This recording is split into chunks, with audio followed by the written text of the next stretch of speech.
हम लोग उनके विरोधी नहीं है, लेकिन अगर वो उनकी जो पॉलिसी है वो समाज के विपरीत जाती है तो ये मजबूरी है, वहां पे बोलना जायज है साथियों। ये भारत का संविधान हमको राइट्स देता है। और आप मुझे इतनी देर आप लोगों ने सुना, मुझे खुशी हुई। और जेएस के 10 साल के इस सफर में हम लोगों ने बहुत कुछ खोया। आज जो एक लड़का है करण जनार्दन पवार, उसने जब 2013 में 20 और 21 अक्टूबर 2013 विश्व आदिवासी युवा शक्ति फेसबुक महापंचायत इंदौर में हुई थी, तब उसने बोला था कि दादा मैं 3 लाख तस्वीर खींचा हूं। अगर कोई महिला झुमकी पहनी है तो मैं सिर्फ झुमकी की फोटो खींचता हूं। तो मैंने बोला यार ऐसा क्यों करता है? तो उसने बोला कि दादा ये 30 साल बाद ये झुमकी नहीं दिखेगी, 30 साल बाद ये घाघरा नहीं दिखेगा, 30 साल बाद ये गले में पहनने वाला गहना नहीं दिखेगा, इसलिए मैं इतनी पूरी तस्वीरें खींच के अपने ऊपर रखा हूं। तो जब वो लड़का तस्वीरें खींचता था तो एकदम अजय देवगन की स्टाइल में रहता था, पूरे सिर पे उसके बाल थे, लेकिन आज वो पुणे से ये बॉम्बे से यहाँ आया, मैं देखा उसको तो पूरे बाल भी आधे उड़ गए थे और सफेद भी हो चुके थे।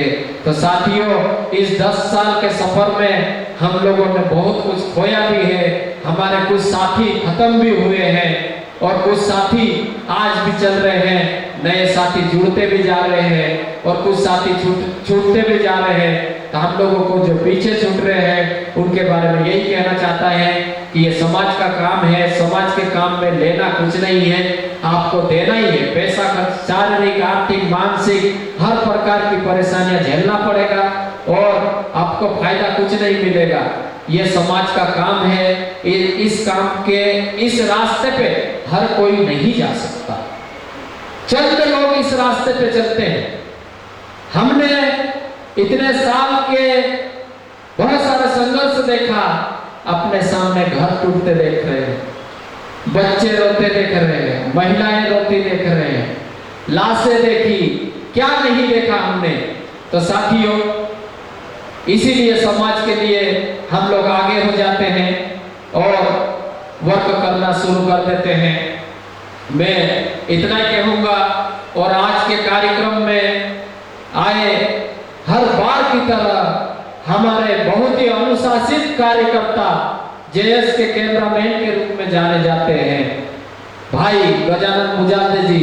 उनको ना नाम का मतलब है, ना उनको कोई फोटो की मतलब है, वो निस्वार्थ और समर्पण के साथ में काम करते हैं।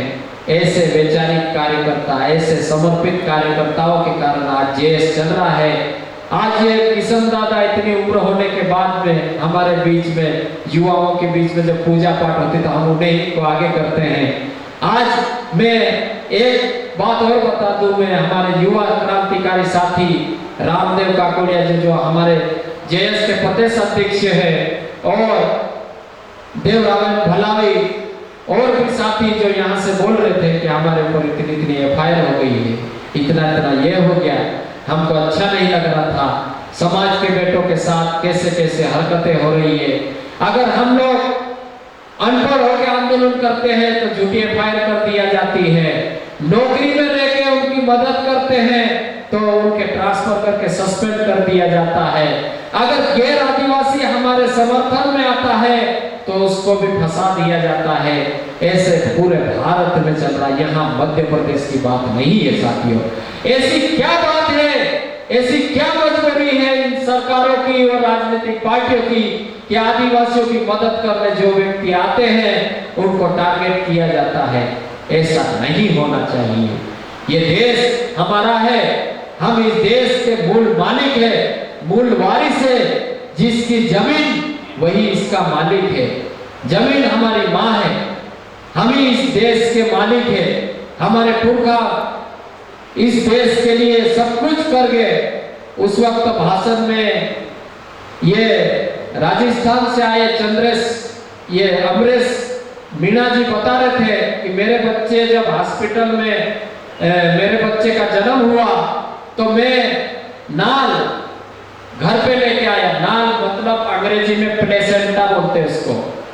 में नाल बोलते हैं, उसको काटते हैं तो उसको घर लेके आते हैं और अपने घर में गाड़ते हैं, और जब बच्चे को सर्दी जुकाम हो जाते हैं तो उसके ऊपर मिलाते हैं माता। ये हमारे बात है, इसीलिए कहते हैं हमारे लोग कि इस देश की धरती में कदम कदम पे हमारा डीएनए गड़ा हुआ है।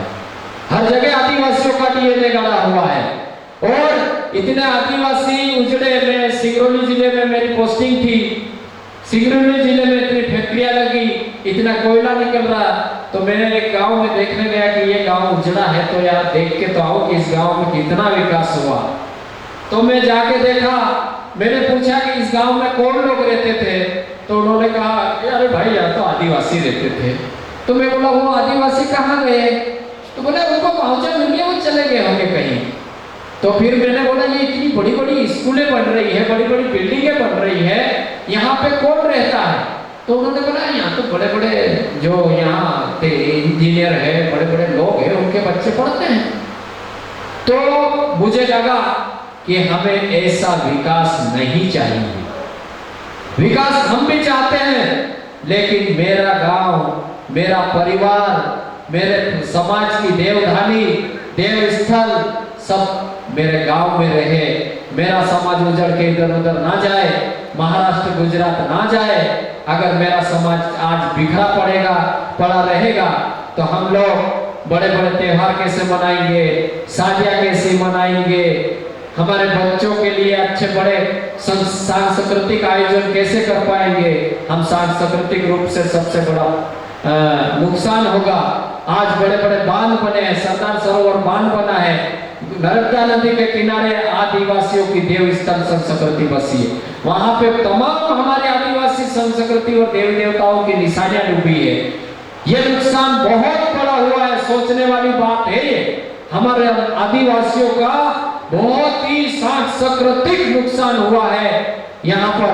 तो साथियों, नुकसान तो हर जगह हो रहा है हमारा, और अभी समय भी कम है, और बहुत सारे साथियों को जाना भी होगा।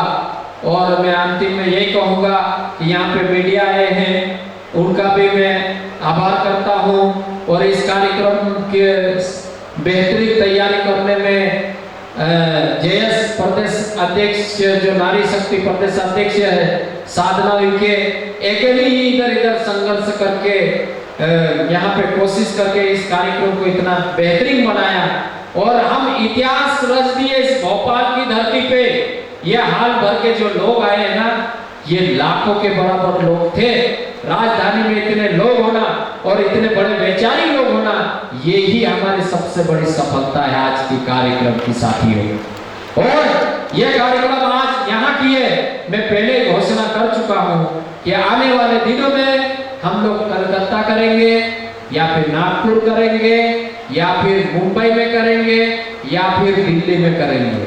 बड़े लेवल का कार्यक्रम करेंगे, और ऐसा कार्यक्रम करेंगे कि दुनिया देखती रह जाएगी साथियों। और ये जो क्रांतिकारी के जो नाम आए हैं, ये हमारे इन संगठन के जो पुराने कार्यकर्ताओं की देन है। तो साथियों, इतना कह के मैं अपना स्थान ग्रहण करता हूँ, और मैं गीत गाने की भी कोशिश करता हूँ, लेकिन अब नहीं गाऊंगा, हो गया। चलो ठीक है। जय आदिवासी, आपकी जय, जिंदाबाद, जय जयस।